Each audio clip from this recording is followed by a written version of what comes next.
historic first goal. Marking the first time in over a decade the City of Angels could rally behind a women's professional soccer team. Friday, 22,000 fans of all ages, sporting their pink and black gear, faces, and hair, filled Los Angeles' Bank of California Stadium to capacity to witness the inaugural home match of the Angel City Football Club. The club made headlines for its majority female ownership, led by some of Hollywood's biggest stars and sports legends, such as Abby Wambach, Mia Hamm, Serena Williams, and Billie Jean King. The powerhouse team of more than 100 investors is challenging the industry by giving players a cut of the money made from ticket sales, better work conditions, and training for post-playing careers. You have been fighting for equal pay in terms of women getting paid for so long. Forever. So many people fight for things in their life. You're actually getting to see it happen now. What is that like? It makes me really happy. We're at a tipping point. These are a lot of the dreams coming true that I used to dream as a younger person. The club is already making player pay a priority. Hometown hero Kristen Press was the first to sign on to Angel City for a reported roughly $700,000 contract over 3 seasons, making her one of the highest paid athletes in the league. Do you feel like this is the first time in your career you do feel valued? In some ways, yes. This is belief in our business. This is belief that we have value. It's not charity to run a women's soccer team. It's a business. It's a business opportunity.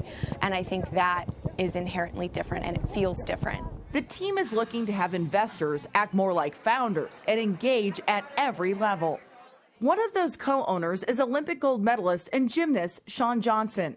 Is there something that Angel City is providing its players that you wish you had when you were in gymnastics? Yes. One of the things I was most excited about, everything. I think as an athlete myself from the Olympics, I knew that USA Gymnastics as a company was using our name and likeness to profit their industry. Angel City obviously has created a business out of this to start a movement, but a lot of those profits are actually going directly to the athletes, which I think is really cool. Heavy investing in female athletes has not been the norm, but a recent World Cup win and a successful high-profile lawsuit for equal pay is helping change the game for the sport. Something Angel City lead investor Alexis Ohanian noticed while watching the 2019 World Cup final with his wife, tennis star Serena Williams, and their daughter, Olympia. I obviously have my own sort of personal agenda for this because little Olympia was running around during the 2019 World Cup final in her Alex Morgan jersey. And I mentioned to my wife, like, wouldn't it be nice one day if Olympia played in the World Cup? And without missing a beat, Serena says, not until they pay her what she's worth. And I said, okay, challenge accepted. The challenge is deeply personal. Angel City. The girl dad's daughter is now a co-owner at just 4 years old. Why do you think women's soccer is undervalued, especially in the United States? Frankly, it's been treated as a charity. I really believe the NWSL can be more popular than the MLS. Our legacy of women's soccer in the United States is that of greatness, right? It is World Cups, it's Olympic gold medals. As we start to show the viewership numbers, the ticket sales, the sponsorship revenue, the merchandising, all that stuff, more and more people will continue to gravitate towards the greatness of the women's game. Other NWSL teams are duplicating the celebrity investment model.